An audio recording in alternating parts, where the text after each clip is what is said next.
Qizil kitob yo'qqa chiqdi.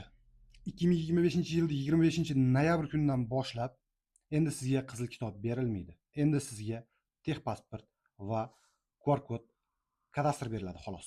Endi menda qizil kitobimni olib bordim-u, nimaga qizil kitob bermaydi deganlarga sizga texpasport va QR-kod kadastr beriladi xolos. Boshqa narsa berilmaydi. Shuning uchun bu mizam bo'yicha qabul qilindi. Qirg'iziston bo'yicha mizam qabul qilindi. Endi sizga qizil kitob bermaydi. Sizni qo'lingizda qizil kitobingiz bormi? Bu turaversin, bu ziyoni yo'q. Siz birovga sotmoqchi bo'lsangiz, olgan odam bu qizil kitobni olib borsangiz, sizga endi bir varaq qog'oz va QR-kod beradi xolos.